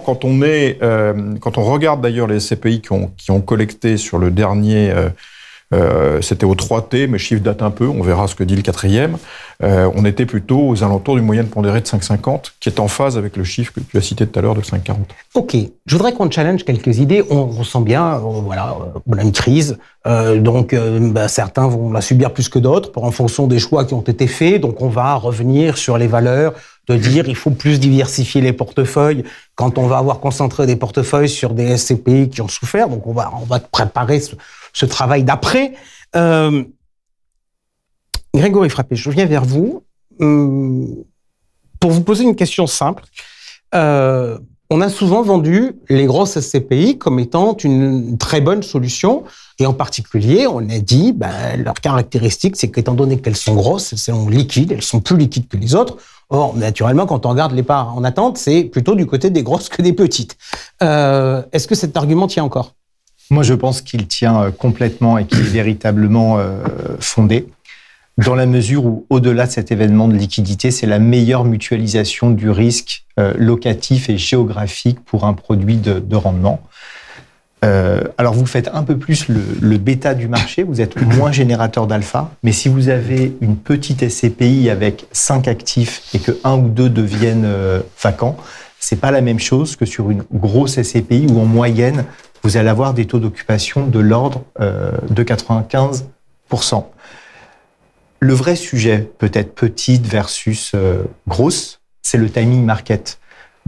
Quand vous avez un poids relatif du stock qui est très fort par rapport au flux de collecte qui permet d'investir dans les nouvelles conditions de marché, vous êtes en capacité de changer le profil de performance de votre fonds. Donc, ça fait un avantage aux petits. C'est-à-dire vous vous exposez aujourd'hui à des nouvelles conditions de marché. Mais à terme, parce que les cycles, ils sont très longs, Il y a plus d'intérêt pour un épargnant qui rentre dans les bonnes raisons pour avoir un revenu en euros stabilisé sur la durée. Il aura une meilleure mutualisation du risque et donc à la fin, selon moi, une meilleure liquidité. Mais rentrer aujourd'hui sur une SCPI qui se crée, c'est prendre un risque de non-mutualisation, mais c'est aussi s'exposer à un nouveau profil de performance. Philippe Depoule, sentiment sur les actifs. On a parlé tout à l'heure des tailles des actifs sur lesquels il y avait de la demande. On disait, quand on est quartier central des affaires, grands immeubles, etc., on est plus sûr que sur le reste. Est-ce que là aussi, cette idée, ça mérite d'être challengé ou pas, au vu de ce qui vient de se passer? Sur la taille des actifs? Ouais. La taille d'un actif, elle est liée à son marché. En fait, la liquidité, c'est toujours ce qu'on analyse. Je crois qu'on achète un actif, on analyse sa liquidité dans son marché. Pardon, je vais être un peu provocateur, mais faire un 50 000 m² à la Défense, il y a rien de bizarre. Parce que c'est un marché de grande surface. Vous faites un 50 000 m² à Nîmes, vous avez un problème. Même si la ville de Nîmes a un immobilier qui va très bien. Donc, faut toujours surveiller la liquidité de son produit dans son marché. Je peux pas trop dire plus que là-dessus. Éric Cosserin, je viens vous chercher sur un sujet que vous aimez bien. L'ISR, la qualité des immeubles, etc. Est-ce que ça vaut encore le coup quand on voit que finalement les experts... grosso modo, ils nous mettent pas de surcote quand on a un immeuble qui est bien. C'est exact. Nous, dans nos campagnes d'expertise, on n'a pas vu de surcote, malgré un effort des experts de faire des grilles environnementales. On sent que c'est pas encore totalement intégré dans leur technique. Je suis convaincu qu'on le verra dans l'avenir. Je pense aussi que on parle beaucoup d'un momentum à l'heure actuelle, d'un momentum de taux, d'un momentum de marché, d'un momentum de liquidité. Certes, on a des grosses SCPI, certes, nous avons beaucoup collecté, nous avons tous acheté en haut de cycle. Ça ne remet pas en question la pérennité de l'immobilier. C'est-à-dire que, aussi, pourquoi l'épargnant investit dans l'immobilier, c'est ce long terme, c'est cet actif intangible sur lequel on garde longtemps. Et on voit bien que nos associés gardent leur part plus de 20 ans. Donc je pense qu'il faut ne pas perdre de vue cette perspective long terme et dans laquelle l'ISR joue, parce que l'ISR, c'est l'immobilier de demain. Et c'est un immobilier vertueux, c'est un immobilier dans lequel on aura fait des travaux, dans lequel on aura réduit les charges aussi. Et je pense aussi que dans nos travaux d'asset management, nous, on a pu effectivement améliorer les résultats locatifs de nos SCPI en 2023, également par la réduction des charges. Donc revenons à ces fondamentaux d'acteurs immobiliers et non pas uniquement sur des momentum qui ont été favorables à l'immobilier, qui le sont moins maintenant et qui reviendront. Et on gère des cycles immobiliers. Et nous, notre rôle de société de gestion, c'est de gérer une succession de court terme dans une perspective long terme. Ok, ça fait quasiment 1 heure qu'on est ensemble depuis le début de l'émission. Je voudrais vous poser 2 dernières questions très rapidement. Je vous demande des réponses très, très courtes. Est-ce qu'il faut quelque part faire évoluer la nature du produit SCPI en acceptant plus de volatilité, notamment sur le prix d'épargne? Parce que grosso modo, on a passé 15 ans en train de se dire que le prix d'épargne ne pouvait que monter. Et peut-être aussi que les experts vont changer un peu de comportement puisque les experts français ne se comportent pas exactement comme les experts britanniques. Donc, est-ce que dans l'évolution du produit, il y aura plus de volatilité sur le prix d'épargne? Marc Bertrand, votre sentiment en 2 mots. Adapter, oui. Changer la nature, non. C'est-à-dire que là, c'est clair que les cycles se déroulant de façon plus courte, regardons la vitesse à laquelle se sont adaptés, ont été évolués les taux. Avoir des cycles de réaction d'1 an par rapport à ça n'a pas de sens. Donc la réglementation, la LMF, d'ailleurs, on a pris conscience avec un courrier. Maintenant, on parle d'avoir des expertises tous les 6 mois. Ça paraît une adaptation normale. Est-ce que ça change profondément la nature du produit? Je pense que 90% du temps dans lequel les expertises varient en général entre 1 et 3% sur l'année, basta, ça va rien changer. Grégory Frappé? Moi, je pense qu'on n'est pas gêné de se dire que la valeur de son immobilier résidentiel, fût-il résidence principale, va varier. Et pourquoi on refuserait à la SCPI cet ajustement au cycle? Et je pense même que c'est plus de maturité de se dire il faut que le rendement en euros il soit au rendez-vous, mais qu'en revanche, oui, la valeur, elle peut varier. Il en restera un actif réel, quoi qu'il en soit. Éric Cosserin? Oui, moi je crois qu'il faut que la SCPI s'adapte à ces marchés, à un environnement qui est beaucoup plus, qui s'accélère, qui est beaucoup plus erratique qu'il n'a été par le passé, et qu'on ne nous vivons pas dans une bulle. Nous investissons dans l'immobilier, dans les marchés immobiliers, et que nous aurons à gérer une succession de court terme avec des sujets beaucoup plus volatiles qui ne remettent pas en question l'investissement long terme des associés. Philippe Depoule? je pense que les outils en place ont été largement bien calibrés pour s'occuper d'un actif long terme et donc pour essayer notamment sur la fameuse fourchette plus 10, moins 10, décréter à la baisse, mais comme à la hausse. On a quand même oublié que les années précédentes, ça avait aussi gentiment monté. Là, ça a d'un coup baissé. Donc, je pense que les outils actuels ont une certaine vertu pour finalement, pas comme tu disais tout à l'heure, de passer par le long terme l'ensemble des cycles et non pas de faire du yo-yo. Ok, merci à vous quatre d'avoir été avec nous. J'avais une dernière question que je ne vous poserai pas, qui était de savoir si vous avez prévu de lancer des nouveaux produits dans l'environnement actuel. Bah écoutez, pour l'instant, je les ai pas vus annoncer. Donc, sachez que la prochaine émission, c'est dans 3 mois. Donc, je vous donne le calendrier de travail si vous avez envie d'en parler la prochaine fois. En tout cas, je vous la poserai. Merci à tous les 4 pour ce point très précis sur ce qui est en train de se passer sur l'immobilier, sur des problèmes de liquidité, sur les éventuelles évolutions de parts et sur un peu les réflexions qu'on doit avoir sur ce placement qui vit une crise, comme on a connu il y a de cela quelques années. C'était en 1990 et qui s'en était sorti. Donc, on a creusé aujourd'hui un certain nombre de voies. Merci à tous les 4. Tout de suite, une femme dans l'actu. La femme dans l'actu, c'est Hélène Lamont, directrice commerciale et produits de CGP Entrepreneur. Hélène, vous étiez sur ce plateau il y a 1 an pour nous dire que CGP Entrepreneur fêtait ses 10 ans à l'automne. Question, ça s'est passé comment? Ça s'est passé merveilleusement bien. Nous étions presque 300 sur la presqu'île de Gien pendant 3 jours à faire la fête ensemble avec tous les partenaires. Ok, alors ça c'était le moment fête. On va quand même parler business. On est en début d'année. Est-ce que vous pouvez me faire le bilan chiffré de 2023 de CGP Entrepreneur? Très simplement, c'est notre meilleure année puisqu'on a réalisé 275 millions de collectes en progression de 10% par rapport à l'année 2022. On a également recruté 43 nouveaux cabinets et puis on atteint le seuil symbolique du milliard d'encours sous gestion. Ok, alors justement, puisque vous parlez des nouveaux cabinets, la collecte, la croissance, elle se fait plutôt sur de l'organique, c'est-à-dire d'anciens CGP qui travaillent avec vous, ou sur les nouveaux entrants?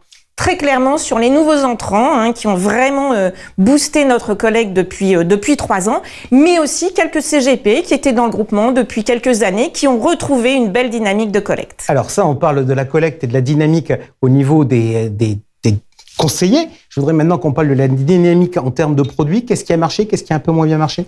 Très clairement, ce qui a très bien fonctionné, c'est l'assurance vie et l'épargne retraite, puisqu'on est en progression sur ce sujet d'un peu plus de 10%. L'assurance vie, plutôt fonds en euros, plutôt OC? Plutôt fonds en euros quand même si notre stock n'a pas été très déstabilisé, mais c'est vrai que la collecte a profité des bons boosts effectivement donnés par les assureurs. Ok, assurance vie, épargne retraite dans le plus. Qu'est-ce que sur les autres placements, ça a donné quoi? Alors l'immobilier direct que l'on pratique effectivement a souffert de manière très importante sur l'année 2023, un peu comme tout le monde. Sur la partie SCPI, on avait recalé notre offre en début d'année en référençant de nouvelles SCPI, donc on s'en est plutôt pas trop mal sorti et on collecte même plus qu'en 2021. Ok, alors justement, je voudrais qu'on rentre, si vous le voulez bien, dans le détail d'un certain nombre de produits pour aussi revenir sur nos échanges antérieurs. Première question, SCPI, vous nous dites on avait référencé de nouvelles SCPI. La caractéristique des nouvelles SCPI, pour nombre d'entre elles, c'est l'absence de frais d'entrée. Comment ça passe au niveau des conseillers, ça?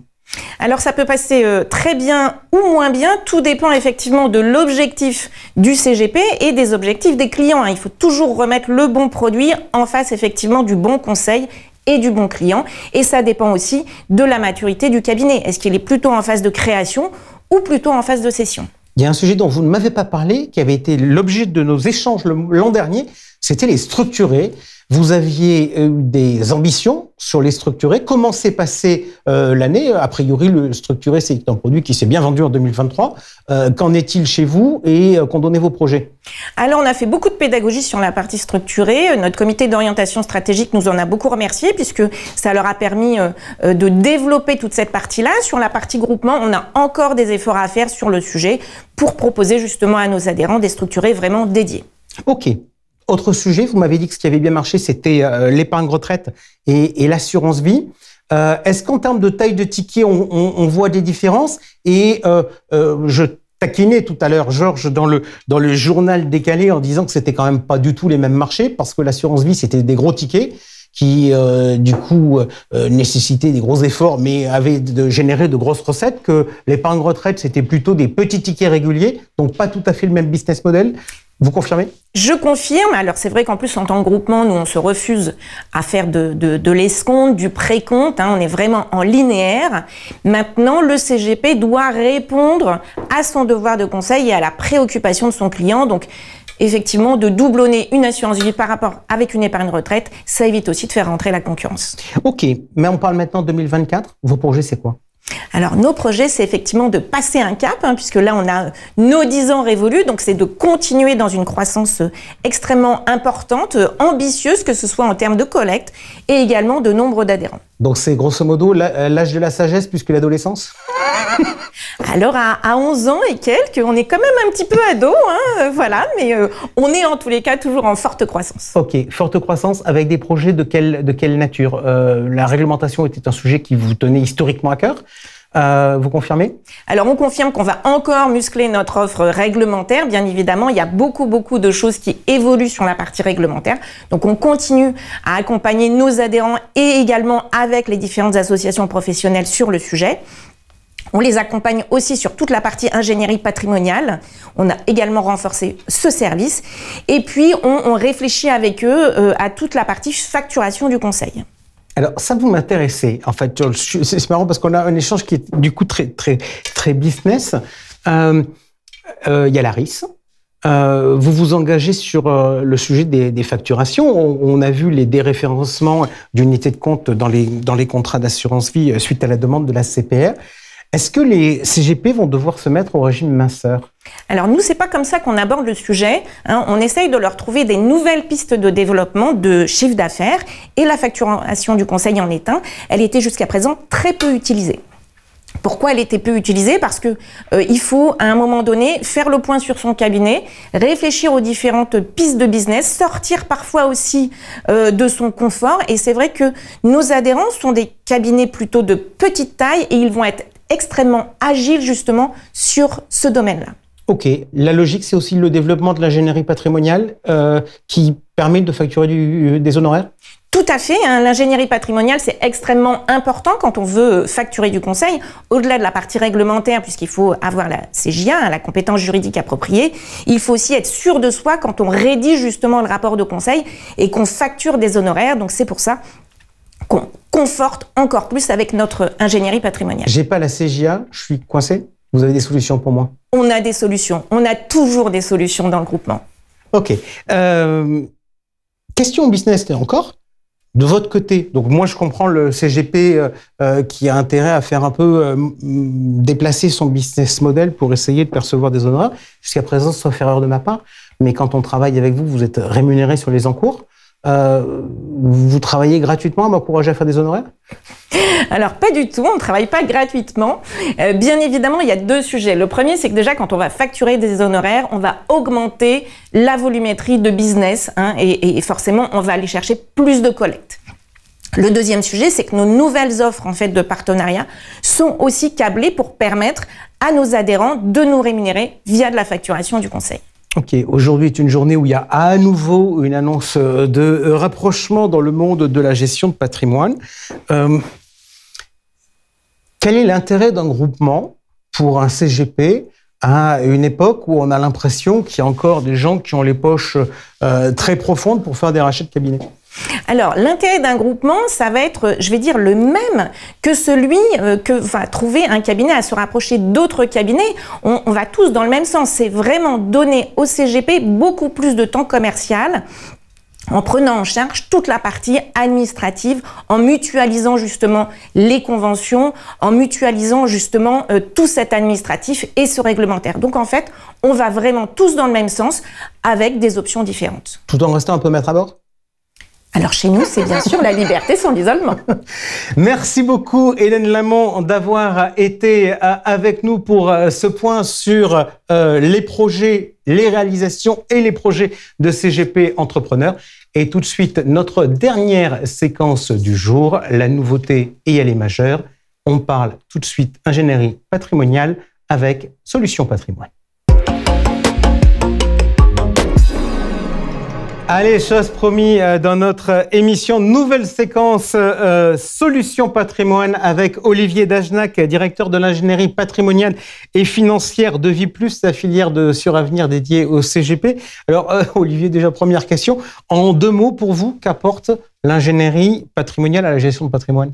Bonjour Jean-François. Eh bien, l'ingénierie, elle est là pour faciliter les réalisations des objectifs des clients et, à mon sens, elle est là aussi pour faire gagner de l'argent aux clients. Ok, de manière un peu plus sûre que les marchés financiers ? Alors, de manière différente, dirais-je, mais nous avons un cadre juridique, un cadre fiscal que nous connaissons parfaitement et qui nous permet d'optimiser la situation des clients. Alors, vous dites un cadre fiscal que nous connaissons parfaitement. Je ne vous cache pas que l'année a quand même été un peu compliquée au niveau de la loi de finances, puisqu'elle a été adoptée à coup de 49.3 avec plein d'amendements qui venaient partout, avec même parfois le gouvernement qui se plantait dans les amendements qu'il gardait. Donc, on va essayer de faire un point sur tout ça. Le dada fiscal du gouvernement, c'est les entreprises innovantes ? Ah, c'est le point important de cette loi de finances pour 2024. Avec l'investissement en capital des PME innovantes ou des PME innovantes de recherche, le 199 terre des sièges 0 à bis ou au 0 à terre, qui va permettre d'enclencher une réduction d'impôts importante à partir de 2024 et jusqu'en 2028. Réduction d'impôts importante, des chiffres ? Jusqu'à 50 000 euros sur la période. Alors, 50 000 euros qui ne sont pas cumulables, c'est 50 000 euros suivant les entreprises que vous privilégiez, mais ça faisait très longtemps qu'on n'avait pas eu un impact aussi conséquent. Ok, donc à regarder avec de grosses défiscalisations les jeunes entreprises innovantes avec des réductions d'impôts non cumulables. Je voudrais maintenant, Olivier, vous entendre sur ce qui, paraît-il, n'est pas du tout un dada du président. C'est l'immobilier qu'on accuse d'avoir d'innombrables niches fiscales. Donc on va faire un petit jeu. Vous le voulez bien ? Bien sûr. Stop ou encore ? Pinel ? Encore une année. Ok. Il y a des opérations à faire ? Il faut savoir en profiter, bien sûr, qu'il y a encore des lots disponibles et il va falloir les acter rapidement parce que vous le savez, c'est le passage chez le notaire qui permet d'enregistrer la réduction d'impôt. De Normandie, ancien, stop ou encore ? De Normandie, encore et encore parce que encore et encore. Ça n'a pas rencontré son public et l'enveloppe fiscale prévue par Bercy n'a pas du tout été consommée. Ok, donc ça marche pas, donc on continue. LMNP. Alors, LMNP, on est sur le psychodrame de cette loi de finances avec des amendements qui ont été votés à la suite du plein gré du gouvernement, avec une diminution à la fois du taux de réduction et des plafonds. On est sur une question qui est de plus en plus complexe. Ok, grosso modo quand même, on sent que la tentation, on a à nouveau eu des tentatives la semaine dernière à l'Assemblée nationale, c'est quand même de réduire la fiscalité de ces enveloppes-là, quelque part pour l'aligner sur la location nue ? Oui, c'est de réduire les avantages de cette location meublée. Ça fait des années que Bercy rêve de réintégrer les amortissements réalisés pendant la durée de location lors de la vente. A priori, il semblerait qu'ils y arrivent soit en 2024, soit en 2025. Est-ce qu'il faut s'attendre à des textes et à des changements sur la partie immobilière en 2024 ? Il y a une grande loi en préparation, soit au printemps, soit en cette fin d'année. Et vous l'avez vu dans la loi de finances, donc on a eu la difficulté du LMP et LMNP, mais aussi une réforme de l'impôt sur la fortune immobilière avec des dettes qui ne sont plus déductibles dans le calcul des parts de société. D'accord, dès lors qu'elles ne sont pas liées à des actifs imposables. Exactement. On continue dans les psychodrames. Le PER mineur, c'est fini ? Alors le PER mineur, c'est fini. Le PEAC vient le remplacer. Pour les mineurs qui avaient un PER, ils ne peuvent plus verser. Pour les parents qui ont des enfants mineurs, ils ne peuvent plus ouvrir de PER à ces derniers.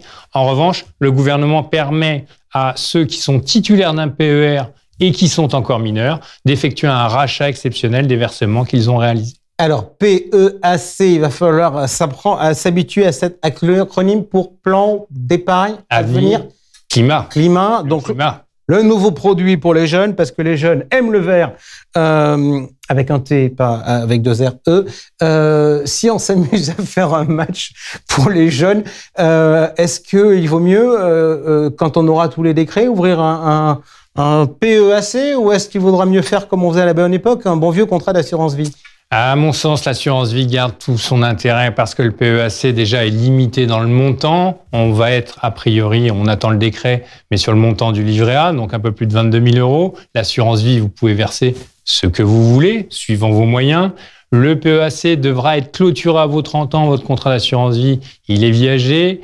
Vous avez bien sûr une exonération d'impôt sur le PEAC, mais compte tenu du montant, eh bien, l'assiette est assez réduite. Je pense que l'assurance vie coche encore toutes les bonnes cases. Et puis le gouvernement s'est un peu raté parce qu'initialement, il y avait une aide qui était prévue pour l'ouverture des PEAC. Il y avait un abondement du gouvernement et les Français aiment beaucoup les abondements. Mais malheureusement, vous le savez, Jean-François, nous avons quelques difficultés financières, nous sommes encore en déficit. Donc cet abondement a disparu et ne devrait pas réapparaître lors de ce nouveau PEAC.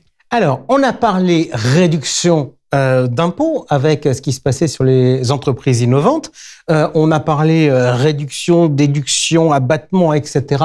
avec les niches immobilières. On vient de parler d'exonération sur les plus-values sur le PEAC et d'exonération sociale. Donc, on est totalement dans l'univers de l'impôt sur le revenu. Il y a eu un autre sujet. Et c'est marrant, les sénateurs ont travaillé comme des fous dans cette loi de finances. Ça concerne le quasi-usufruit. Alors, est-ce que l'on peut faire le point sur ce qu'ont présenté les sénateurs et qui a été validé par le gouvernement? Alors, les sénateurs ont souhaité mettre fin à une optimisation qui était réalisée par nos amis notaires à travers la donation d'une somme d'argent en quasi-usufruit. Donc, le schéma était le suivant. Un donateur transmettait une somme d'argent au titre du quasi-usufruit à un donataire. Ce dernier avait une créance qui venait diminuer l'assiette taxable au moment du décès du donateur. Autrement dit, je suis le père, j'ai 1 million, je donne 1 million en quasi-usufruit à mon fils, il touche rien. Moi, je garde mon million et à mon décès, on dit, dans la succession, il y a moins 1 million parce qu'il y avait quasi-usufruit. Exactement. Donc, on avait un donateur qui était content, un donataire qui voyait ses droits de succession diminuer, un notaire qui prenait des émoluments. Seule l'administration fiscale se voyait vraiment défavoriser, ce qu'elle ne peut pas aujourd'hui accepter compte tenu des finances publiques. Donc ça, c'est fini. On ne peut plus déduire. Alors ça m'amène à poser un certain nombre de questions. Premièrement, je peux potentiellement avoir des familles qui sont inquiètes parce que des quasi-usufruits financiers, il en existe notamment dans des successions. Est-ce que les successions sont concernées ou pas? Non, le législateur a vraiment insisté. Il l'indique dans l'article, les quasi-usufruits nés des successions, de l'option du conjoint pour l'usufruit, donc sur une somme d'argent dans la succession, ne sont pas concernés par cette mesure. La dette continuera d'être déductible au décès du conjoint survivant. Deuxième question, si je regarde mes différents montages, je peux me trouver en situation, par exemple, de faire souscrire à un client un contrat de capitalisation en lui disant, une fois que vous avez souscrit ce contrat de capitalisation, vous allez le démembrer et vous allez en faire une donation en conservant l'usufruit.